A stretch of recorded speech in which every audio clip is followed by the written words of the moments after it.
Hey folks, welcome to this live that I am recording from Post Every Week. The new book, folks, is out. I have one of the first copies of the physical book in my hands. I got 5 proofs of the new hardcover second edition, if you will, of posting on LinkedIn. The first book was called LinkedIn 365 and was focused on the hashtag capabilities within LinkedIn. Last year, it felt like this was a great topic to share with everybody, but it was about posting every day as opposed to posting every week. And the feedback that I received from hundreds of you was that posting every day is unlikely if you're not posting at least multiple times a week. And for many, as I looked at their LinkedIn activity, I realized they're not even posting maybe consistently once a month, or it's much more infrequent than once a week. So the idea was to reorganize it from monthly chapters that had a suggestion for every single day of the month to weekly. And my original intent was to provide some of my own statistics of how my posts did, what post was most valuable from a week-to-week perspective, and those stats are included in the new book, LinkedIn Post Every Week. So if you pick this up in the hardcover edition, which is now available from Amazon, this gives you some practical advice on what I did per week to come up with something that really did pretty well. And some weeks, because I post almost every single day, there was a clear winner out of the 7 or more posts that I posted or reposted from others. But with a newsletter that has almost 6,500 subscribers, so I'm sending to their email as well as engaging with people on LinkedIn, I have the ability to really engage with a lot of different people. About a fourth of my network on LinkedIn are Microsoft employees. And at one point, that was about a third of my network. And I have about 12,000 connections, but I have almost 18,000 followers. So out of those 18,000 followers, I don't necessarily have the statistics about where they work, but if I look at my first level connections, which would be people that are directly connected with me, so a mutual agreement that we are going to be part of each other's network on LinkedIn, that first level connection statistic that works at Microsoft is about a fourth of my current network. Now, if I choose Microsoft alumni, people that used to work at Microsoft as well as are currently working at Microsoft, that number probably goes up to more like the 1/3 that I had before. Because anybody that formerly worked at Microsoft and lists that on LinkedIn, LinkedIn can provide me that type of statistic. So this book is de-emphasizing the hashtag experiment or the hashtag suggestion that I had in the original book. The reason I had it for the original book is you used to be able to tell how many people were following a hashtag, and you could follow hashtags yourself.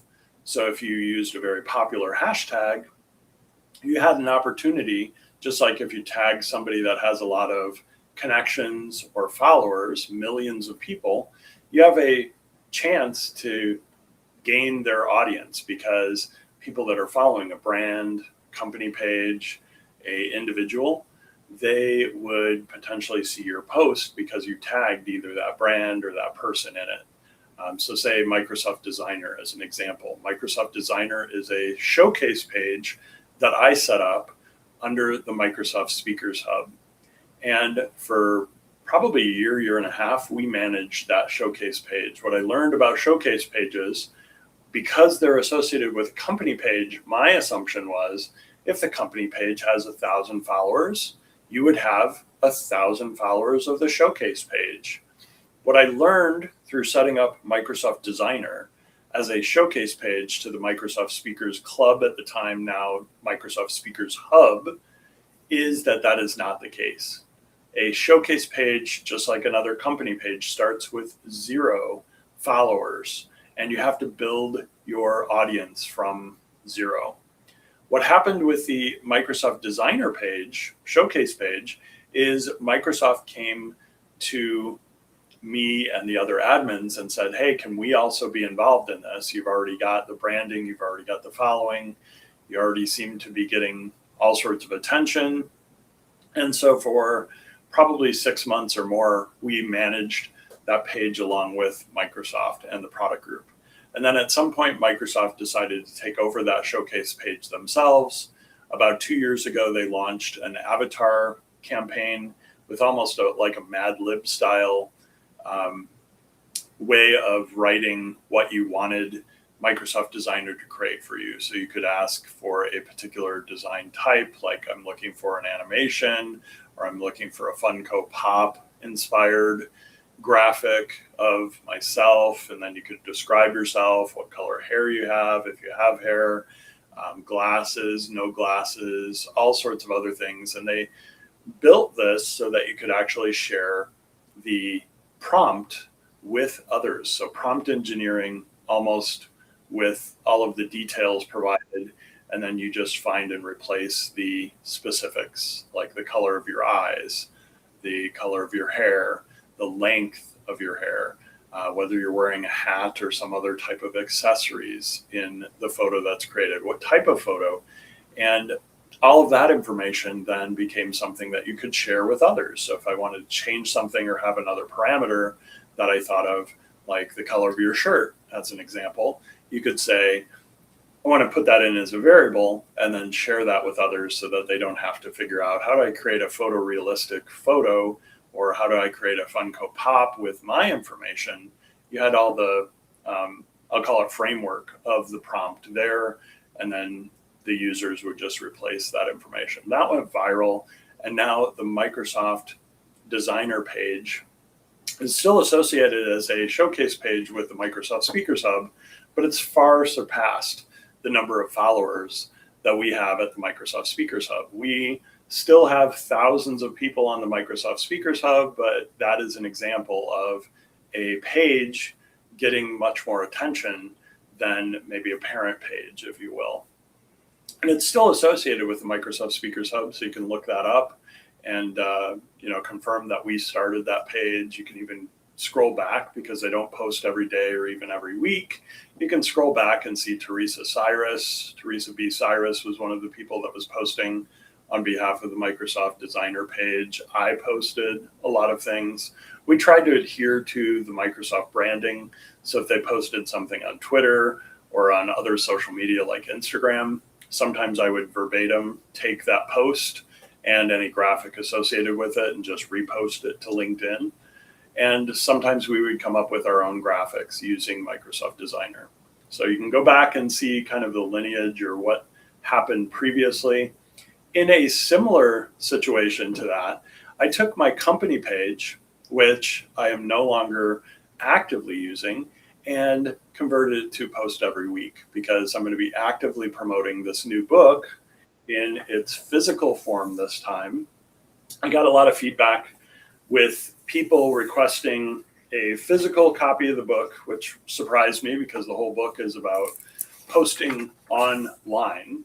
And then the other feedback I got was it doesn't make sense in a physical book to have really long URL links. So we went with QR codes that you can just scan with your phone. So I can take a phone, I can point it to that QR code in the book, and I can go to the most popular post every single week, or I can scan something that takes me to maybe a complex or a longer URL. If it's an easy URL to remember or address on the internet, probably not as important. But when they really get long, like some of these LinkedIn specific posts, it's not just linkedin.com, it's linkedin.com/ and a bunch of other information.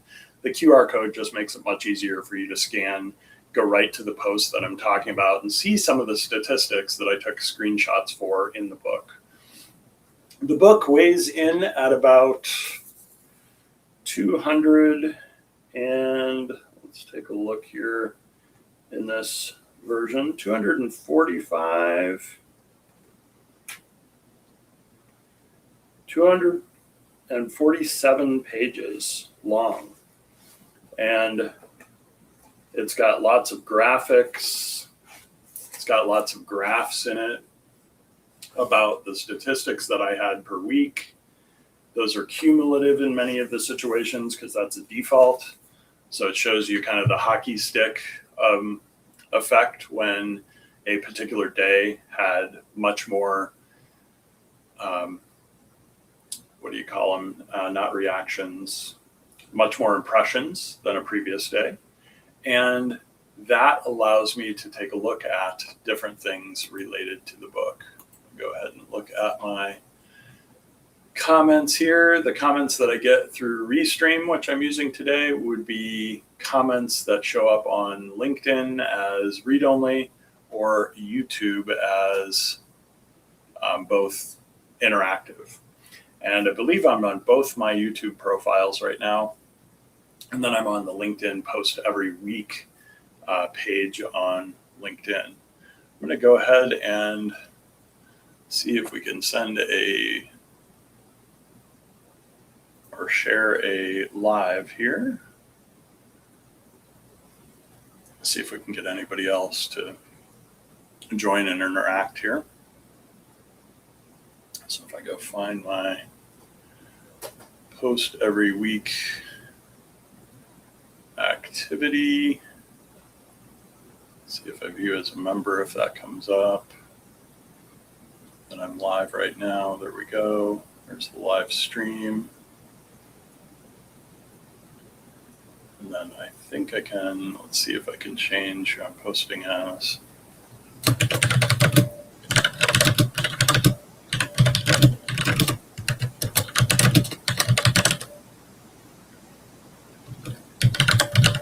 Discussing the new book.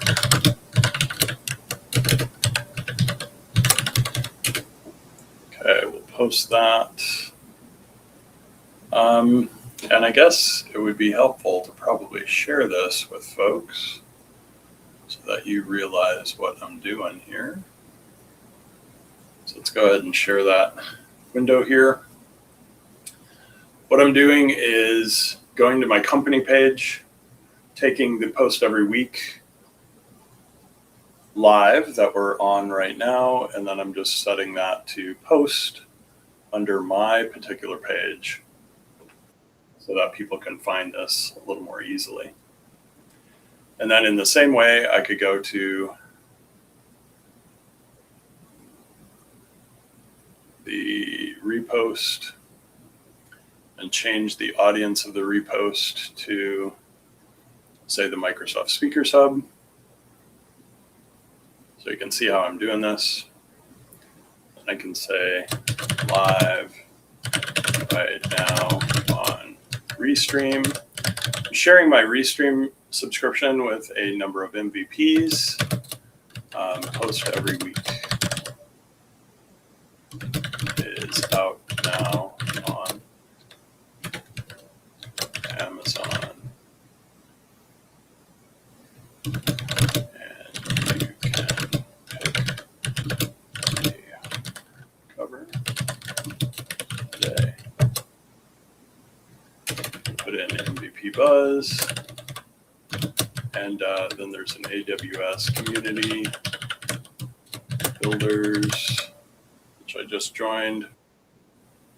I think theirs is AWS community. They've got a different hashtag, and I'll learn more about that as I progress through their program. So post every week is my company page. I believe it's post-every-week. And it's a company page, not a LinkedIn profile. So you go to linkedin.com/company/post-every-week. And that's how you get to my company page. So the book has information about primarily my personal profile, or my professional profile, I guess is a better way of putting that. And then if I look at my post impressions, these are the statistics that I provide every single week of 2025. So the book was a compilation of my results, not daily in many of the graphs. On a couple of graphs I show you daily, so I can see the spike was on Friday, March 6th of this year. So this is this week's last 7 days, March 1st through 7th. And then I can scroll down and I can see that my post yesterday about the fact that I have a speaker proposal in for the Grace Hopper celebration this fall with one of my colleagues at McDonald's that I worked with at Microsoft. So we agreed to speak at the Grace Hopper celebration in 2026, and we put in a speaker proposal. The speaker proposal is now available to vote on, and I have included in issue 181 of my weekly newsletter. I, for a long time, did not make a weekly post about, it was originally the LinkedIn profile showcase. So my original thought with my newsletter was every week I would showcase somebody else and their profile or profiles. And weekly felt like a reasonable amount of time to post and showcase somebody. So I've got about 3 years worth of posts on Post Every Week, showcasing other people's work. And issue 181 is all about the Grace Hopper celebration. It's also about the fact that I became a AWS community builder, and about SharePoint's 25th anniversary or 25th birthday party that we celebrated this past Monday. So if I think about all those different posts that I made this week, 1 week ago, I made a post about the LinkedIn AI and LinkedIn profile showcase. I added AI to the title because a lot of the posts are about AI. And then the third most popular post was a video post of my father speaking about his bookcase for Every Child project that he's been doing for years in DeKalb, Illinois. He got some experience with public speaking through Toastmasters International. Sharina and I got experience with Toastmasters International. And I had my father join the DeKalb Toastmasters Club while I was president. One of the things that you do as an officer in Toastmasters International is you have goals as a club. And one of those goals is growth, club growth. And so you're looking for new people to join the club. So as part of that goal, I went ahead and asked my father if he would join as a member. And I want to say I offered to pay his membership the first 6 months. I figured, the club growth can be a commitment to coming to the meetings, or can just be putting other people on their register. So I theoretically could have done other people that I know well, family, friends, whatever. But I started with my father. My father didn't just want to be listed as a member of Toastmasters. He got the magazine at the time. They mailed you the Toastmasters magazine monthly. But he showed up to a lot of meetings, and he came with me to some of the upper level meetings of Toastmasters. So you have a club that you belong to. Your club is in an area. The area is part of a division, and the division is multiple divisions are part of a district. And the district at the time was the Western Illinois suburbs, and there was a Chicago, Illinois district. About 5 or 6 years ago, they decided to split off the downtown Chicago district into its own specific district. And that district, I want to say, is 131, but 130 or 131.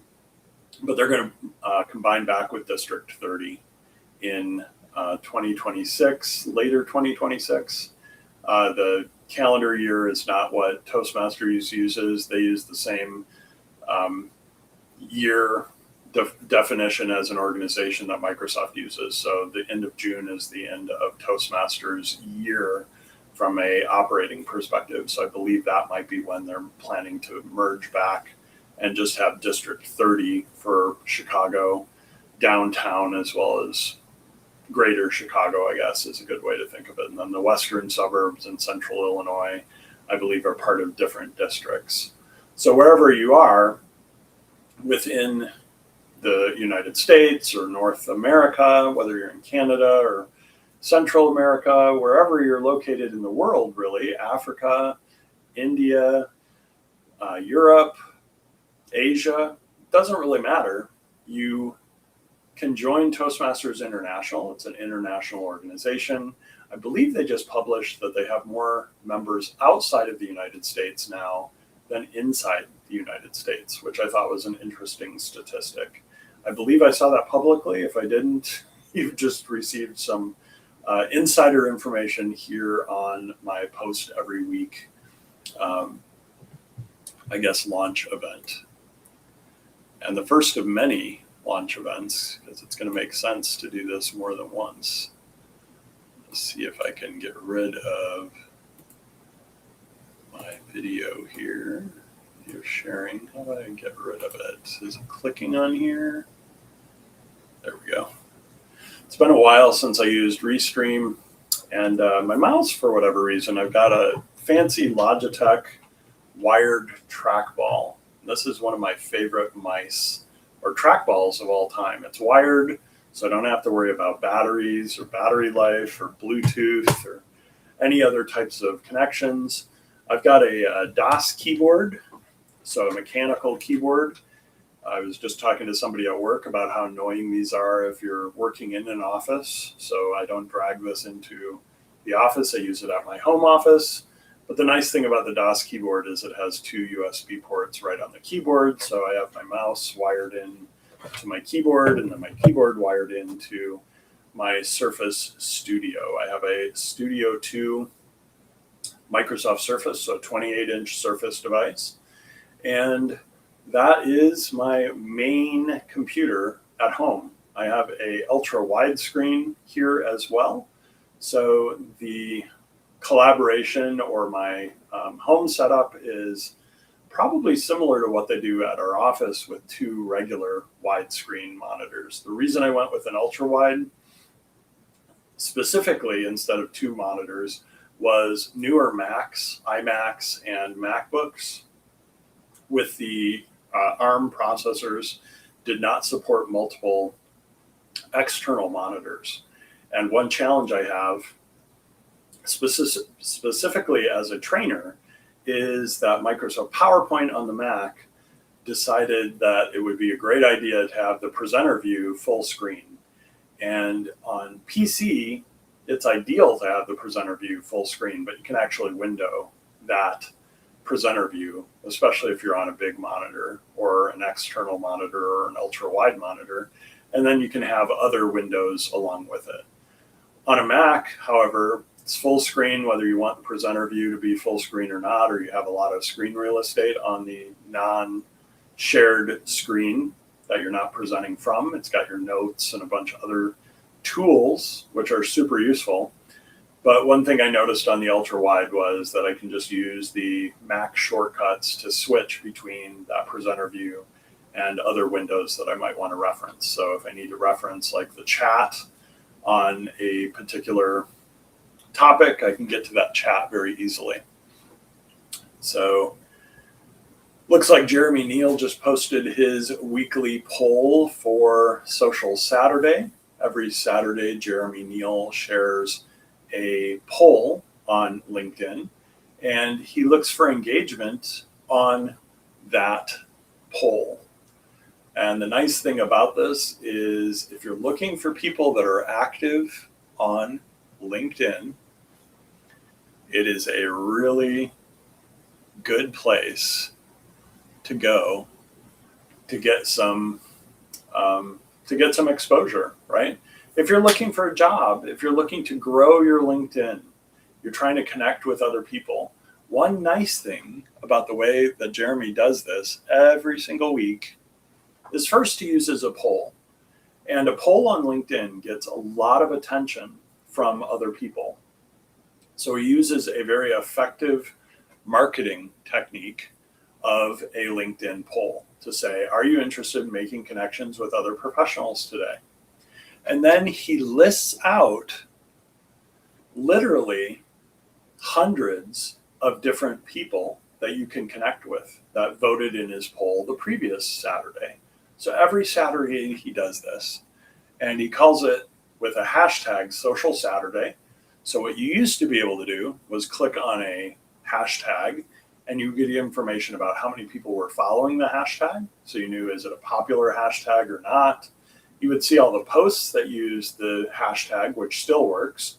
So these are other people that are running Social Saturday lists or processes or procedures around what you should do on Social Saturday. Some of these others I have found bots or spam with. So the Social Saturday hashtag is still valid for anybody to use, and you can click on the hashtag when you do pound social no space Saturday and see other people that are using this hashtag, and you can decide, people should comment or they should connect with each other, or you're going to tag the people. And what Jeremy does every single week is on Saturday, typically in the morning, United States time frame or time zone. He's in Texas. He goes ahead and posts about Social Saturday, people looking for jobs, people looking to network, people to look for multiple people within their network can go out here and they can grow their network. So one thing that you can do is you can right click on the list, and then I can open, you'll notice that the tabs are going to start opening at the top of my browser here for several of these professionals, and then the link is going to turn purple because it's been used. And what this allows me to do very quickly and easily from a desktop version of LinkedIn, I can use the right click and open in another tab, and then I can use Control Tab to look at all of these people and their profiles. So I can see if I'm connected or if I'm following them. So I'm not following Simone, I believe. We'll listen to her.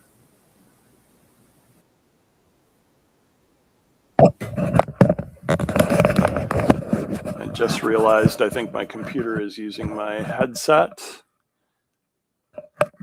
Yep, it's using my headset mic. So the beginning of this might not have audio if I don't have it. So I'll clip the video so that it's just the part where I was wearing my headset. Let's hear that again. So it's Simone. And now I'm following Simone. I can see she works for UPS. She's in Atlanta, Georgia, and I can send her a connection request. So by sending Simone a connection request, nice to virtually meet you on Social Saturday with Jeremy L. Neal. I just completed my second book called Post Every Week, and its sale as a hardcover for $27 on Amazon now. And then I can hit Control A, Control C, so that I don't have to type this every single time. So one way to grow your network is to go through the people that are showcased by Jeremy, and I can either do a follow on their profiles. Follow may show up as their default, or it may show up under the three dots. If follow shows up on the profile, connect probably shows up under the three dots. There is a way to control that behavior on your LinkedIn settings. So it looks like Michelle, I'm probably either following or she doesn't have follow set as an option. And so almost all of these people I am not connected with directly. yet. But the benefit is that Jeremy showcases people that are active on LinkedIn, that voted in his poll. And I believe another prerequisite is they didn't just vote in the poll, but that they introduced themselves in a comment the previous week. So the comment can be something about yourself. It can be your about. It can be what you're looking for. If you're looking for work, if you're looking just to grow your network on LinkedIn. And it's a perfect way to not only send invites to people to connect or to follow them, but also to know that those are people that are active on LinkedIn. I used to participate in something called Support Saturdays, and I have stopped doing that because the Support Saturday, I think it's singular, movement was started in India during the pandemic. And what I found from that, if we go to, I think it's a company page for Support Saturday. Maybe it is plural. Let's take a look and see if I can find it. It is plural. So it's Support Saturdays. And it's the idea of mentoring people and helping them find positions. But what I found out of the Support Saturdays community was many of the people that were looking for work were doing nothing more than posting their resume, tagging Support Saturdays, and looking for other professionals to share, reshare, or comment on their posts. And they weren't actively engaging or using LinkedIn. So you would find a post about somebody using the Support Saturdays hashtag, they would post their resume, and then they'd sit back and wait. They wouldn't engage. They wouldn't comment back when others commented on their post. They wouldn't thank people for reposting their resume. And I just felt like I was doing a lot of work and not receiving a lot of benefit from that work that I was doing in sharing other people's resumes or the fact that they were looking for a particular work or in a particular location. So this started in India, and interestingly enough, the hashtag India, the word India or the country India, is the largest hashtag on LinkedIn. And I learned this from a connection in Chicago, Illinois that I haven't met in person. But you can see issue 10 of my AI and LinkedIn profile showcase was about my involvement in Support Saturdays, the hashtag. The hashtag India has over 65, the last time I saw the statistic, 65 million followers. So by using the hashtag India, I potentially get the attention of 65 million LinkedIn users or members. So these are the kinds of things that I learned about LinkedIn years ago. This article is 4 years old at this point.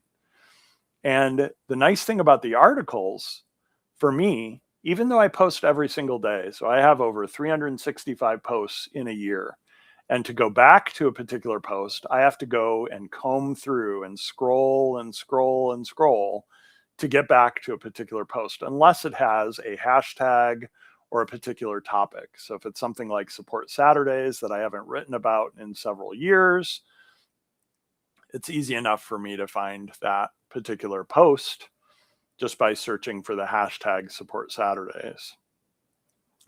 And if a lot of results come up, I can even say I'm looking for this particular word, phrase, hashtag, and I can put in who it's from. So if a ton of results come up and I know I posted it, I can actually say I'm looking for a post that I did on Support Saturdays, and I'm looking for those results. And if it's not a post, if it's something else like a person with the particular last name or first name, a group, an event, I can search for these different types of things with LinkedIn. So one of the things that I have learned about LinkedIn is the power of the hashtags, and they're still used, but they're not used in the way that they once were. So we'll go ahead and stop sharing our screen here. And we'll just go back to sharing some LinkedIn tricks and tips, that many of which I share within Post Every Week. I share weekly what I posted and the top 3 most popular posts. And then I give you a QR code link to the most popular post that I had for a particular week in 2025. And then I make some commentary or give you some statistics around it. When you go to that particular post, not only do you see how many people engaged with that post, how many people gave it a reaction. They can give a like by just either double clicking on the post on their phone or a mobile device. They can hover and hold on that like button to do things like celebrate the post or support the post. There is a funny emoji now. So if you write something that's humorous, whether it's your joke or somebody else's joke or a graphic, if somebody finds that photo or graphic funny, or that video that you share on LinkedIn, they can give it a funny reaction now. And there's about 6 reactions by default that you can use on LinkedIn. And then besides a reaction, you can also do what I call a reply. I like the 3 R's in what you can do with a LinkedIn post from somebody else. So you can comment, which I call reply. If you found it funny, why not mention to the person why you found it funny? Maybe tell them that you're going to connect with them. If they're already in your network, you can comment or reply. So you react first. You can reply to somebody, make a comment. And then the third thing you can do on LinkedIn now, by default, to other people's posts, mine, company pages, other people in your connections, other people that use a particular company or hashtag or something you search for, and you discover this really cool post, is you can repost. And you can do that in 2 ways now. So let's share my screen again and take a look at that real quick. My friend Ayaka lived in Chicago for years. I met her through another mutual friend named Bill Coulterman. She just got her Johns Hopkins University certificate program in agentic AI. And I know somebody else that went to Johns Hopkins University. And when I go to repost, I have 2 choices on LinkedIn. My first choice is to repost with my thoughts. This used to be the default. And what I always wondered about that is, what does Ayaka see when I repost her post with my thoughts? And so the first thing that I did, without knowing, years ago, probably 6, 7, 8 years ago, was I posted a repost with my comments to say, what happens when I repost somebody else's post? And I asked my network, does anybody know what happens with this? And I don't remember if anybody in my network made comments on that post. I probably would have a hard time finding that particular original post. But what I did next was I asked my son, who was probably in high school or college at the time, I said, Sam, can you set up a LinkedIn profile for me? And it doesn't have to have a lot of stuff in it. I just need you to have a LinkedIn profile. I think it was before he was requested to set one up in college. And he set up a profile and he put in wherever he was working at the time. It was probably Jewel as a deli employee. So he worked at the deli at our local Jewel Osco in Chicagoland. And so he listed where he worked and, some basics, put up a picture. And then I had him post something, and it was something simple, maybe like about, his job, or I don't even remember what the post was. I'd have to go look at his profile. And then I reposted what my son posted. And my son at the time either had 1 or 2 connections, maybe me and his mother, or me and some people that he knew from high school and college, maybe other family members. I don't remember how many people he has as connections on LinkedIn, but he had very, very minimal connections. So the chances of his post being seen were very low because he didn't have a lot of people in his network. Unless his post had something like the company that he worked for or something that was more popular or a hashtag or hashtags, the chances of his post being seen were very, very low on LinkedIn. But when I reposted it, because I had a lot more followers and I have a lot more reach, my repost could get a lot more attention for my son or for somebody else on LinkedIn. So Ayaka, for instance, may have thousands of followers. She probably does, and thousands of connections. But my thousands of followers and connections, the other thing I found surprising is even though Ayaka and I run in the same circles, we both worked or work for Microsoft. We are both Microsoft certified trainers, and we're both very involved in the community. Ayaka has a lot of posts and connections that are in Japan. I have a few connections and posts about, or I don't think I have any in Japanese unless I've done the translation, because I don't speak Japanese. I don't write in Japanese, but LinkedIn and other tools make it easy for me to see Ayaka's posts that are in Japanese. And if she doesn't do the translation, I can just click a translate button and read that post in English. That has made my LinkedIn use multilingual, even for languages I don't speak, like Dutch, like Japanese, like Spanish. I know enough Spanish to be dangerous.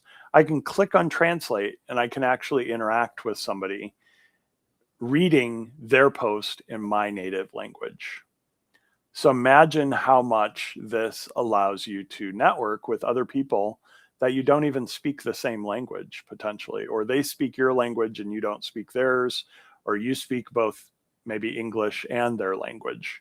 There are plenty of people that are multilingual like Ayaka, but what I realized was if you repost with a comment, the original author does not see the activity that your repost with comment got.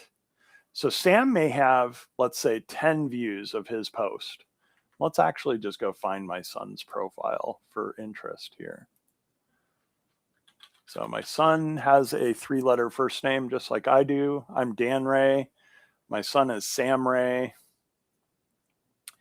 And my son is no longer working at Hawaiian Brothers. So I either have to ask him to update his profile or I need to get his permission to update his profile. He is now living in a different state than Illinois, and his contact info could be way out of date. But he only has 27 followers, and his activity is very, very minimal. There's the repost information that I posted under Sam's profile. Before that, I posted a pre-live that I did with Sam's account. And then there's the question 6 years ago. What happens when someone reshares your post? And I posted that as Sam, and I used the hashtag LinkedIn. There was only one comment. The one comment was probably me, and it was. And the 2 reposts were me and then me with a actual comment. And this was my test to see what happens when you repost a post. And what I discovered was what I just shared with you. Sam's post may have a couple reactions and may have a couple comments and might have statistics about how many people viewed it. However, what would happen if I reposted with a comment and I go to my post here? Oops, I think I can go to my post by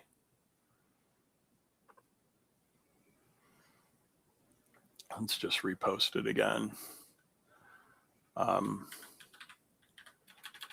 Repost behavior on LinkedIn. So there's the hashtag for post every week. I was originally going to call the book Post Every Day. I decided it was, again, a better approach to call it post every week. Now that post lives within my LinkedIn. And so Sam's profile can tell that I reposted it, but I get all the statistics. I see how many people viewed it. I see how many people commented on it. Sam can see that it was reposted, and he can go to my profile, which counts as another impression, but Sam can't see those stats. So if this post goes viral because it's very visual and maybe it's of interest to a lot of people to understand this topic, I just posted this and tagged my post every week company page. Maybe that generates some interest in this 3-year-old post. And I can tell it's 3 years old right there at the top. Now, what I could do is provide Sam, my son, information about how this post did. My son is in the culinary arts. So when he does see the value in social media or maybe growing his own personal brand as a really, really talented chef, what I would call a chef, I don't know if he considers himself a full chef yet or not. He's definitely into culinary arts. He's definitely into creating his own dishes and works in fine dining. When he sees the benefit of that, or his employer sees the benefit of that, I just saw a post that he is in for that, I believe it's that particular restaurant on Instagram.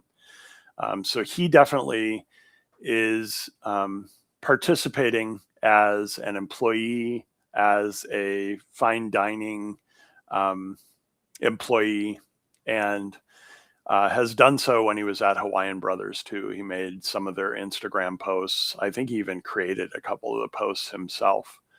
And so doing so could grow his brand, his recognition, and potentially lead to either other people coming to that restaurant to try his food, could lead to other jobs, which isn't in the best interest of the restaurant that he's working at, but is in the best interest of my son, right? And that's part of what I learned was the fact that you're growing your own personal professional brand while you are working for somebody else, whether you are also maybe increasing awareness or sharing things that your employer posts, not only benefits your current employer, but benefits you whether you stay with that current employer or not. So one thing that we will emphasize both in the Post Every Week book that is available now, but also in the upcoming Influencer Summit, which we will be doing virtually in the spring of 2026, is how do you take your personal brand, your interests, your career, and make it your own? The best time to look for a job is while you have a job. And many of my fellow techies, whether they worked for Microsoft, LinkedIn, which is part of Microsoft, Amazon, which I have a community award from that I just earned this week, Facebook or Meta, Google, Salesforce, wherever you work or worked, there is a chance that at some point in your career, you will experience either a reduction in force, a RIF, where your position is eliminated. You may find yourself fired or removed from the company, either of your own free will or from, in many states, there's voluntary employment. So a company can dismiss you either with or without proper documentation. Positions can be eliminated. That's probably the easiest way that a company can just say, hey, as of a certain date or as of today, you're no longer employed. Your position is no longer needed or part of our company. And several thousand people that I know have been affected by that. So that is one reason that I wrote the Post Every Week book this year, was for the literally thousands of people that I know in tech that are extremely talented. that are extremely valuable to a company, but have found themselves not of their own decision or, finding the next job in their career, but in reductions in force, reductions in positions, um, whatever the situation may be, they have found themselves looking for work and not having the luxury of a job and a paycheck to go along with that. Well, one thing that is in your control if you find yourself in that situation is to start posting every week. Get the attention of people in your network. There are a number of ways you can do this on LinkedIn, and my book will share some of the things that I have found effective, and I am 100% willing to help others with that. One other thing that you can do on LinkedIn, besides look at all these people's profiles, and I can close them all by clicking on the X. The nice thing is the X stays kind of in the same area, so you can quickly close pages that you've opened. Is I can also, under messaging, I can see that I have 2 messages that are new, and I can see I have 6 notifications. Under messaging, I can either message a particular person on this list, like Jada or Simone or Dwayne, or I can send a message to multiple people.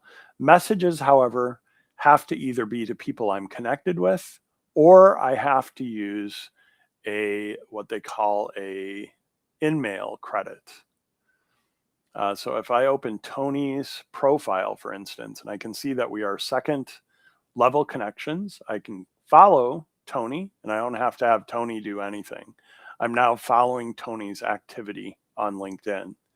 But if I go to connect, one thing I can do with premium is I have unlimited notes that I can send to somebody. If I don't have a premium subscription to LinkedIn, I have something called in-mail credits. And I believe you get 45 in-mail credits per month. And that allows you to send the person a connection request, even though they're not part of your network. The other thing I can see is that 12, and it looks like 14 people I have in common with Tony. That's why he's a second level connection and not a third level connection. A third level connection means we have nobody in common. And the nice thing about Jeremy's list every single week is there's tons of people on here that I'm already following, that I'm already connected with. And then there's just as many people that I have to learn from because we have absolutely nobody in common. So if I go back here one, I already opened Vincent's profile. I think that's how he pronounces it. So we'll go back to my list. We'll open Raul. We'll open Roy. I'm just right clicking and then I'm clicking on open link in new window. Danielle, Anderson, Jose, Nadia, Melissa. Okay, so I have about 10 of these open. I'm going to hit Control Tab. And I'm going to look at Tony. We're second level. I'm going to look at Jovita. We have nobody in common. So this is somebody that's net new to me. She has 216 connections, but I know that she is at least active in the poll that Jeremy runs every week, and she has some interest in growing her LinkedIn profile. So I can click follow,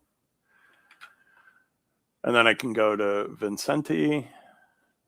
He doesn't have the, what do you call it? The Vincent. He doesn't have the pronunciation on his profile. That is an option that you have if you're on the mobile app for LinkedIn. I can see Raul has the link for listening to how he pronounces probably his last name, I would guess. Roy V, I can see that we are second level connections. I can see who we have in common. We have about 35 people in common. And I can see the follow button. So it's very easy for me to follow Roy. And Roy probably has his last name private unless you're connected to him. So Many people will choose privacy settings like maybe I can't see their profile picture until we're connected. Maybe I can't see their last name, their full last name. That makes it sometimes harder to find somebody on LinkedIn, right? I can see that it's Roy V, but I have no idea what his last name is unless he uses his last name somewhere on his profile, like if he shares his resume or if he has a recommendation and somebody uses his last name. So there's lots of different ways that I can grow on LinkedIn. Now, the other thing that I can do with these different profiles, besides hitting Control Tab and either learning where they're from, what they do, follow them, or connect with them. And we already copied something, so I can just edit what I had already copied and send Danielle a note to connect. But I can go down and I can see what Danielle has shared. So I can get an idea of what she's shared, what she's pinned, where she works, where she's worked before her current job. She was an operations manager at Google. She worked at AT&T.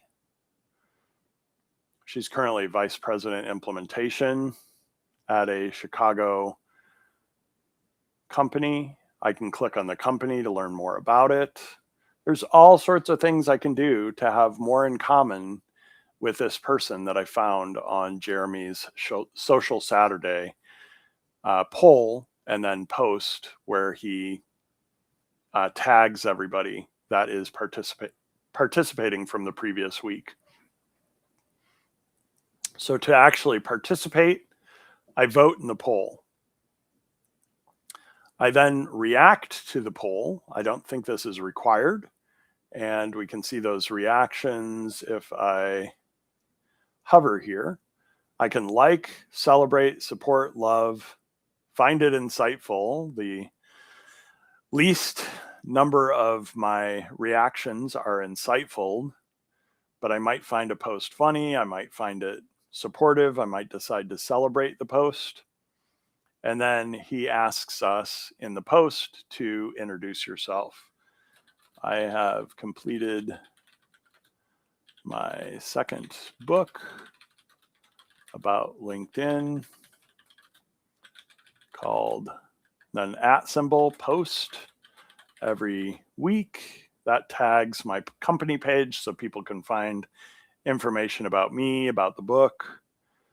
And I have recently applied to be a speaker this year's Grace Hopper celebration. I would love to connect with other professionals in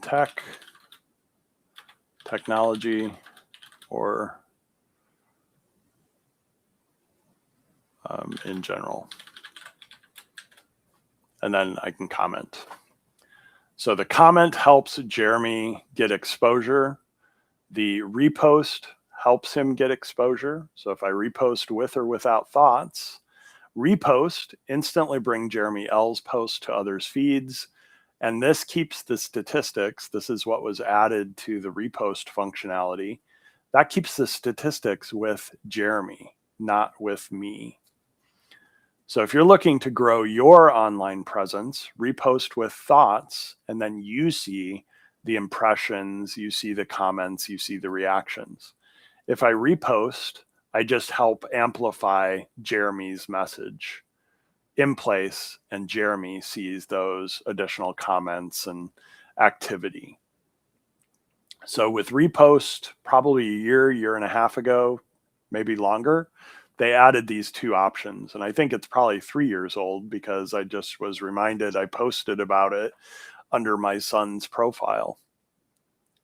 So the nice thing about having other people that are in your network is you can test a lot of these things that you can't see from just your own profile. Like, what's the difference between post and repost?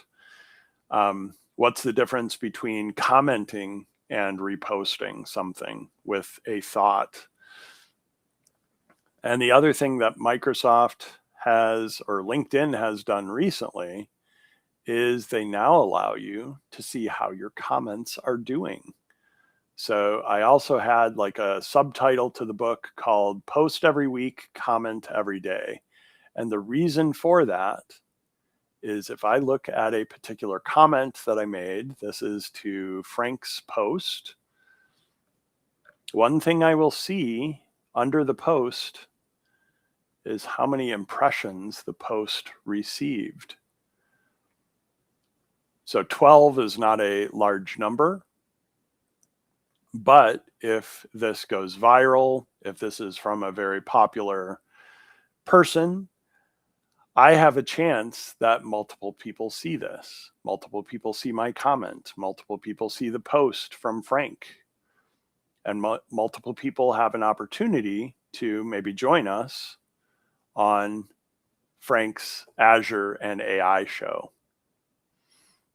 And you can see that I tagged in my comment both the Azure and AI show page, which Frank created. And I can see how many followers are following the page. It's got about 104 followers.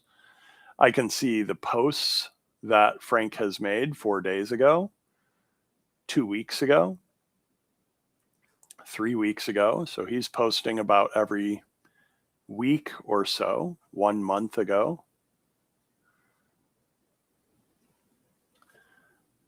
5 months ago. So I can see the activity that Frank has on the Azure and AI show. And then if you create your own company page, you can go to those particular pages and you can see how many followers you have. Post Every Week has 542 followers. I can create posts, I can review posts, I can boost posts. I can even try a premium page for my company page. So you have premium pages that are available to you as a profile, and you have premium pages that are available to company pages that you are part of or that you create yourself. So these are the types of things that I share in Post Every Week. And the hardback is available today from Amazon. And the hardback for a limited time gets you entry into that first influencer summit that we're going to do online. We're going to do digitally. There's going to be a book tour this year because I have a book I'm really proud of to actually share with people. There is going to be an influencer summit or multiple influencer summits in person. We'll do those in coordination with the book tour. So we'll bring the book around to those events.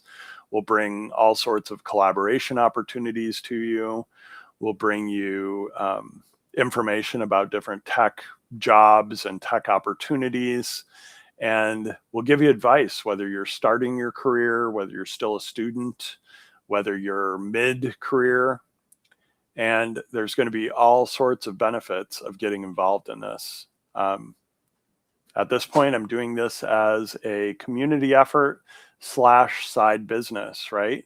Some aspects like the book, you purchase the book, that helps me pay bills and continue to collaborate, continue to push information into the community. Getting involved in the Influencer Summit allows me to think about something that maybe I don't have to have people pay for, or maybe if you purchase the book, that is your entry. So I could have a ticket option for people that don't have the book, and I could have a free option for people that have already paid the book, or a discounted version, if you will, of the ticket or the the Influencer Summit. And online would be an option, and in person would be an option as well. So these are thoughts that I had for making some of my community work to be more than just giving back 100%. There could be a little offset of the time, the energy, and the I guess, blood, sweat, and tears that I put into this type of work. So I'm spending my Saturday right now promoting the book and promoting the influencer summit that we'll be doing.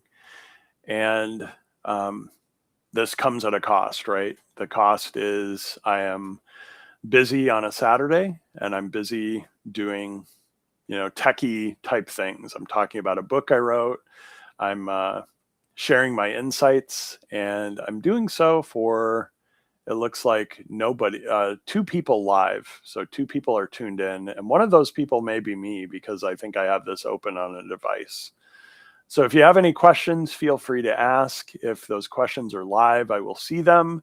If those questions are later, I will see them later. And oh, interesting. I just learned from a AWS community builder that he is a MCT, but he has MVP in his LinkedIn profile. So I'm not sure if he's a C# MVP or if he's just referring to himself as the most valuable professional, or maybe not professional, most valuable player in, at work or something else. I'll need to talk to him about that. But the other person, awesome, cool. Yeah, so Jeremy, Neil and I just had a conversation today on LinkedIn, which is great. Then I'm going to look at my notifications really quick here as well. Jeremy's one of those people that I have been I can't tell you how impressed I've been with him. He's a recruiter, one. So he's a recruiter with over 30,000 connections on LinkedIn. 30,000 connections is your limit. So if you're not aware of that and you're getting anywhere near 30,000 people, it's time to think about very deliberately who you connect with versus who you follow. On LinkedIn, you can have millions of followers and millions of people can follow you. There's no limits. So if you look at a celebrity or anybody that's super popular on LinkedIn, you're going to see how many followers they have, and it might be in the hundreds of thousands, it might be in the millions. But even if you're really popular, I don't know if LinkedIn has any options to remove this limitation. You can only have 30,000 connections that you're directly connected to. So if you look at somebody like a CEO of a company, they might have millions of followers, but my understanding is they're capped at 30,000 connections. So if you get to somebody maybe early in their LinkedIn journey and you add them as a connection, you are one of those 30,000 people that they are directly connected with. And so one of the really cool things about that is it allows you to direct message that person, maybe to see more of their contact information. So you might be able to see when their birthday is or other personal details of that person. And then LinkedIn has made it easier for you to wish people happy birthday on the platform, to congratulate them when they have job anniversaries or when they start a new job.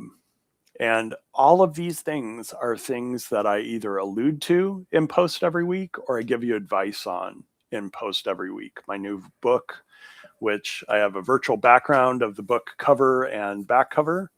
And I have one of my physical hardcover, what do you call these? Review versions. They're not for resale. I ordered a few of these to give out to people that have helped me with the book or that have been involved with the book. So with that, folks, we've been going for, does Restream tell me? Restream tells me we've been going for 1 hour and 10 minutes. I believe the beginning of this is going to be silent because I wasn't wearing my headset. So I'll have to trim the video to make it a little shorter and tighter. And then the next time I go live, I'll be sure to put on the headset, which is probably at 1 p.m. my time, which is when Frank has the Azure and AI show. Thanks for tuning in. I will catch you later.